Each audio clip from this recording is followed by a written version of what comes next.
Welcome to POTUS 2017, where we pour cold hard facts on the overheated political rhetoric. I'm Brian Lehrer. President Donald Trump's travel ban is still banned, for now. His executive order, which would keep citizens from 7 Muslim-majority countries from entering the U.S. for 90 days, remains on hold. This while a court of appeals decides to uphold or end a temporary restraining order that suspended Trump's ban last week, a ban that canceled tens of thousands of visas.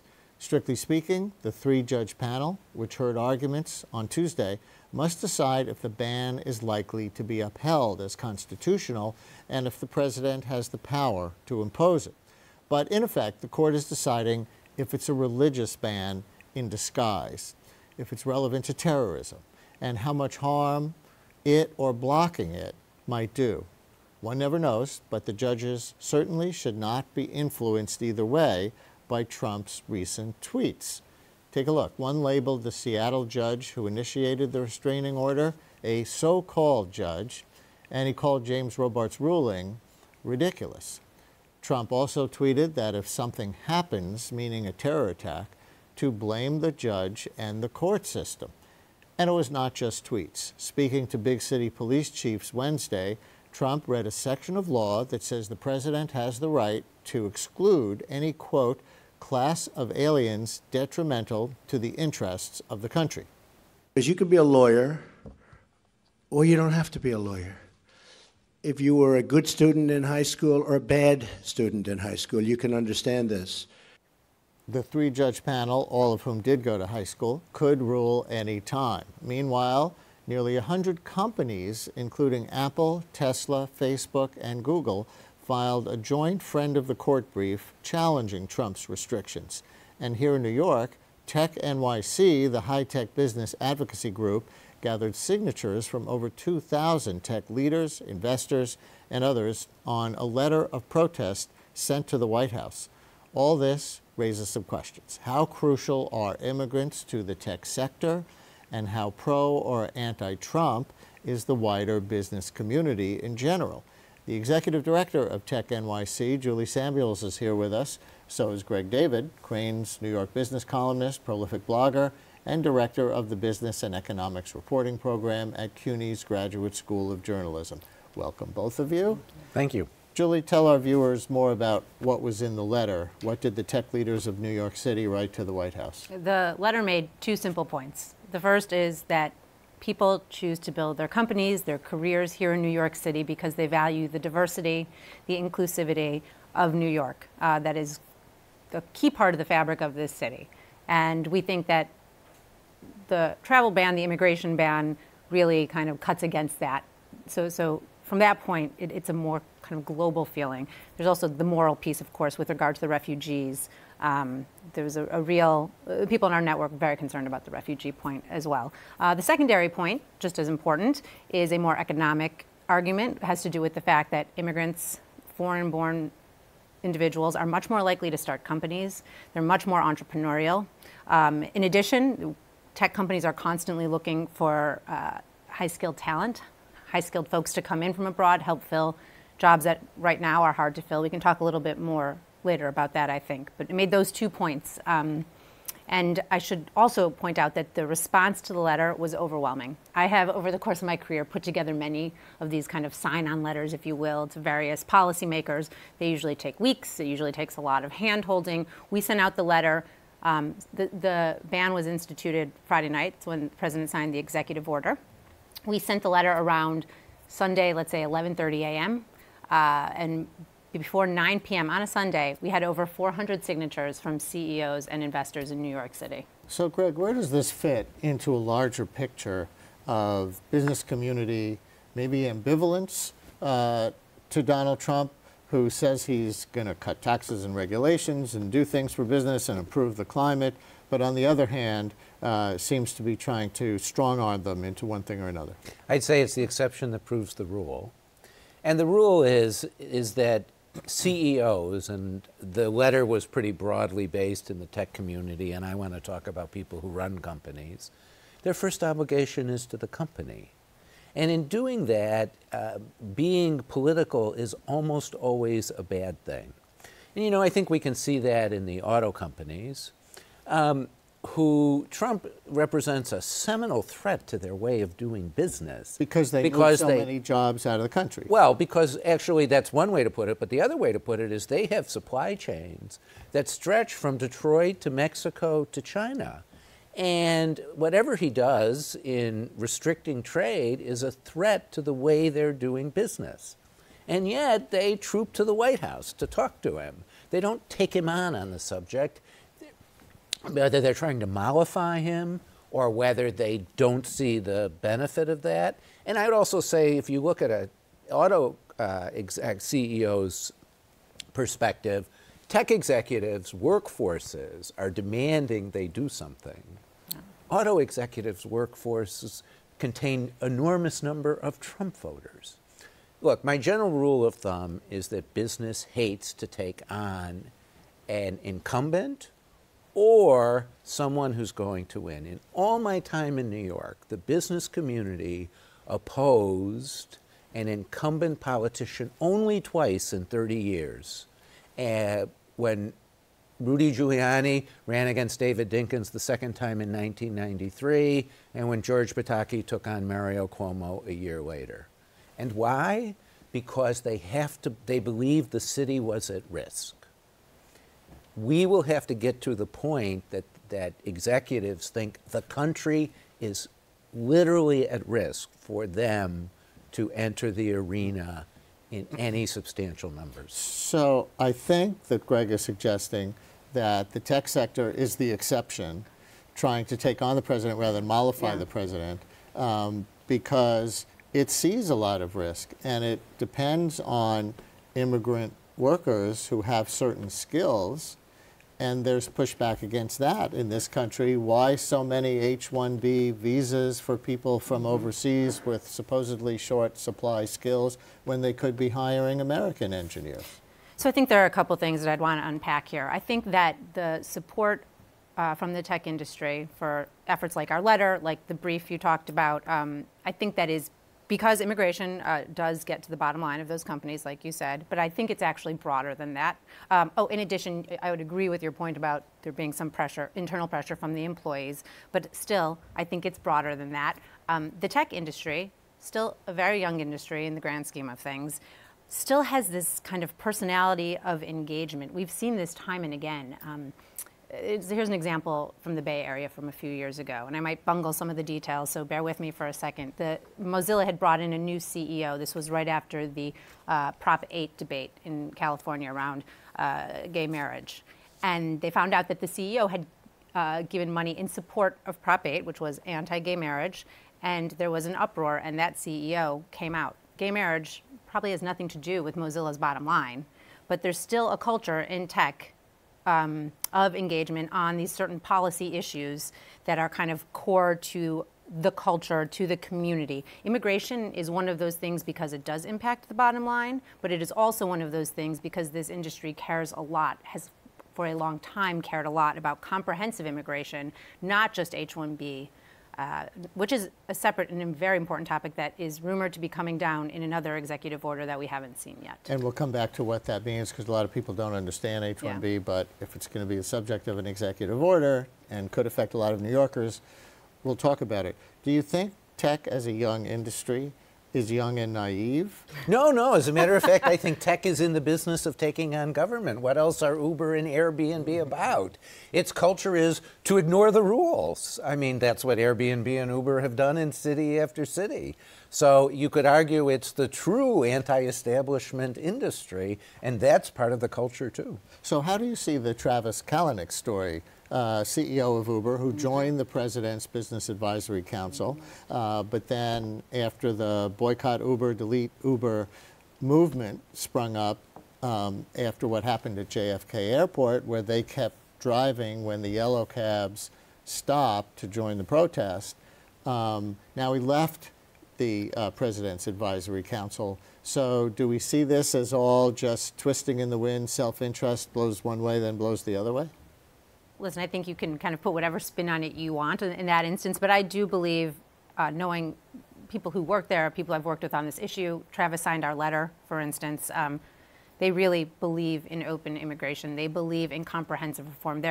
They are a company who believes that. I think that what happened at the airport with regard to the Ubers, which resulted in the delete Uber movement, if you will, was, I think the folks within Uber would tell you that it was misconstrued, that Uber's feeling was kind of like, our drivers are independent contractors and they can do what they want, and they didn't surge the prices, which for those of you who kind of follow how Uber works, in normal circumstances, I'm sure they would have had surge pricing, very expensive rides. They intentionally didn't do that.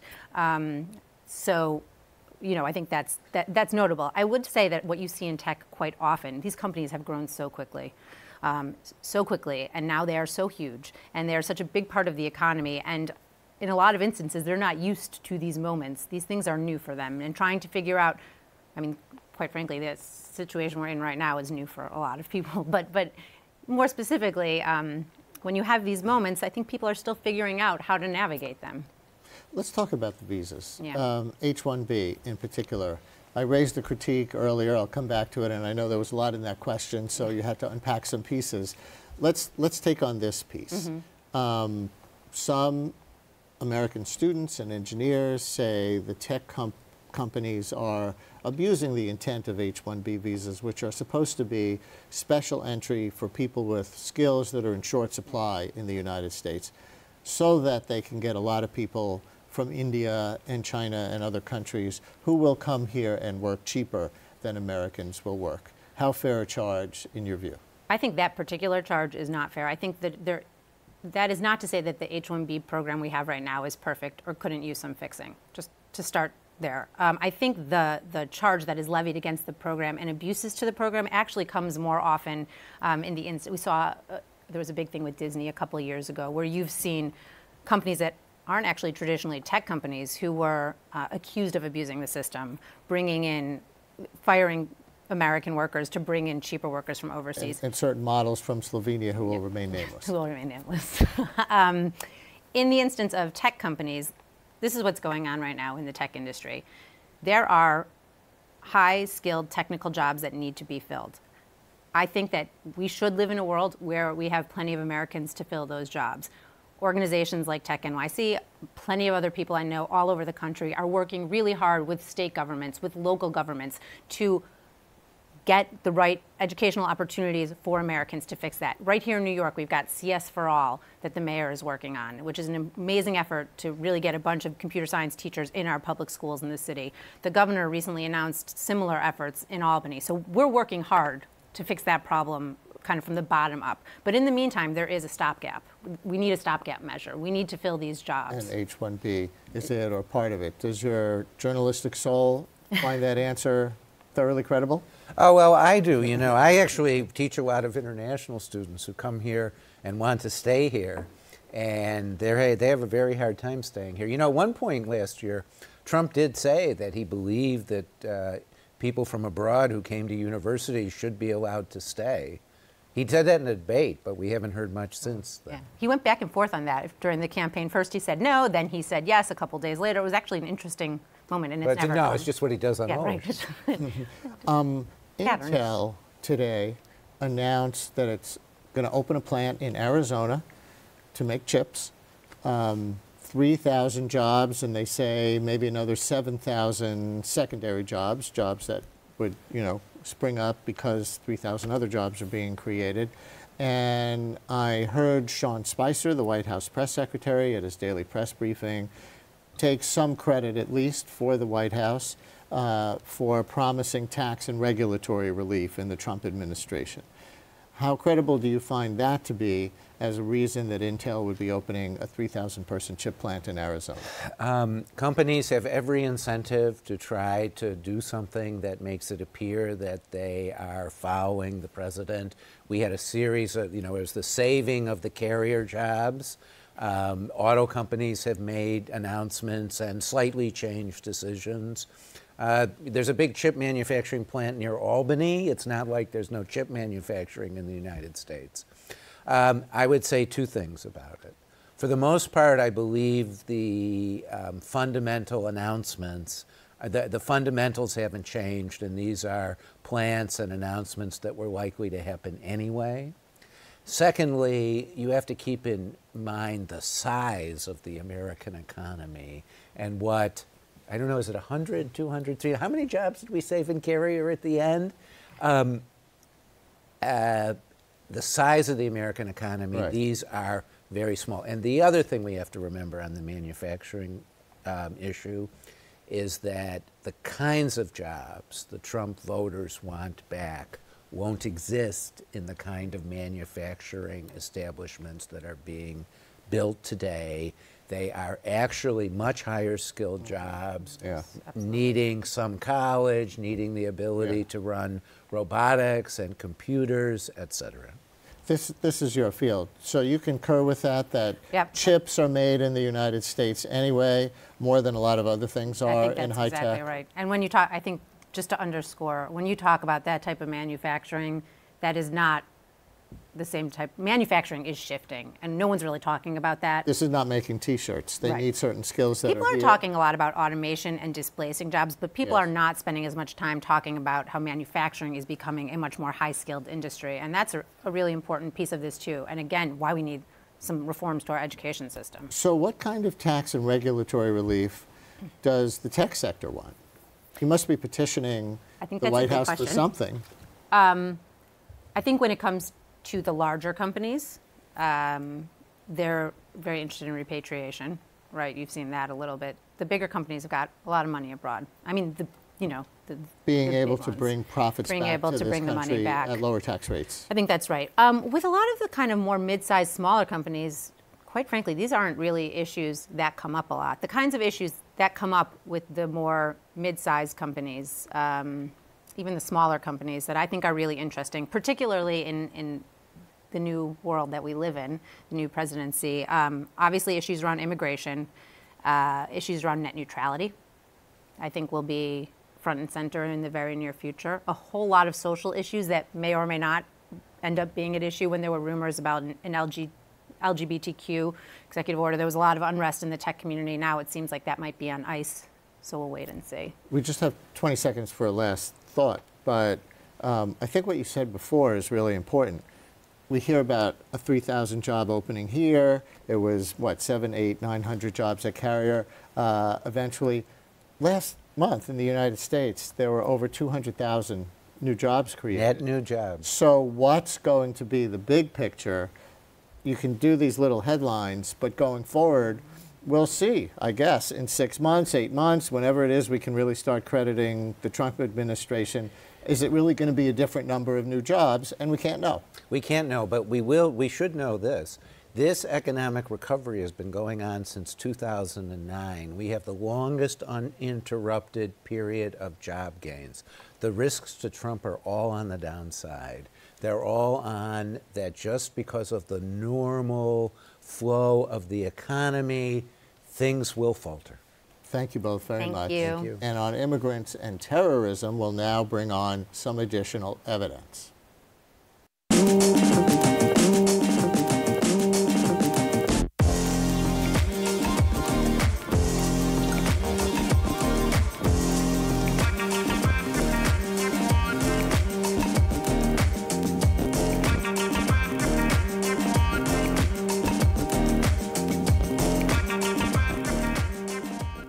Time for evidence-based politics, where we pour cold, hard facts on the overheated political rhetoric. The constitutionality of Trump's travel ban is a debate that could go on for a while, but the administration's underlying argument that the 7 countries on the list harbor terrorists who pose a threat to the United States is at least quantifiable. How many refugees have been found to plot attacks on our soil? How many terror suspects are from overseas at all, and where from? Our next guest has been collecting this sort of data on ISIS and al-Qaeda-related suspects in this country. Joining us, Karen Greenberg, director of the Center on National Security at the Fordham University School of Law and author of Rogue Justice, The Making of the Security State. Welcome back to the program. Thank you for having me. And we're going to put up some of your data graphics, and you can walk us through this. So let's take a look at the first one. And what we see here is top line 125 cases related to ISIS in the United States since March 2014. What does that mean? That means that there are 125 individuals who have either been caught in the midst of trying to foment a terrorist attack, or they have been indicted, or they have been indicted for ISIS-related crimes in the United States in that period of time. And the reason I mention the attacks is that of those attacks, most of them, with the exception of Rahimi here in Chelsea recently, the Chelsea bomber, were killed in the act. And we include them because, for biographical reasons, they are interesting to our study. 73 or 58% born in the United States, 42% not born in the United States. So there's obviously a quote-unquote homegrown issue, but also people from elsewhere. Are people on this list of 125 cases related to ISIS on U.S. soil from the 7 countries in the executive order? Some of them are, a very few number of them are, but first I want to just say something else about the born in the United States. That number is happening with more frequency. In other words, that percentage has grown in the past 6 or 7 months. So what we're seeing is more and more homegrown, born in the United States individuals indicted for ISIS-related crimes. So I just think that's important to... Are they next generation children of immigrants? Not necessarily. There are a range. I think we talked about this last year. There are a range of individuals. 25% of those are individuals who are born to immigrant parents. For the most part, they could have any kind of background. It's not quantifiable in that way. All right, let's go to the next graph. And what we'll see here is refugee cases in particular. Right. Terrorist cases from those 7 countries and other countries, refugees in the United States. What are we looking at? And so what this is because of all of the talk about what's happening with Donald Trump and his rhetoric and his attempt to have a so-called Muslim ban, we really wanted to know what refugees are involved in these cases, who has been prosecuted or indicted for terrorism-related crimes. And what you see are... I see this is a breakout, just so people can know what they're looking at with some small print on a TV screen. This is a breakout of the 7 countries in particular. These numbers are very small, but they're not zero. They're very small. They are definitely not zero, and we can talk about them if you like. I mean, 2 of these cases, 2 of the cases of the Somalis that are mentioned here, are individuals who are actually Kenyans who were refugees to Somalia and then who came to the United States, who fomented some kind of attack. They tried, both of them tried to stab individuals.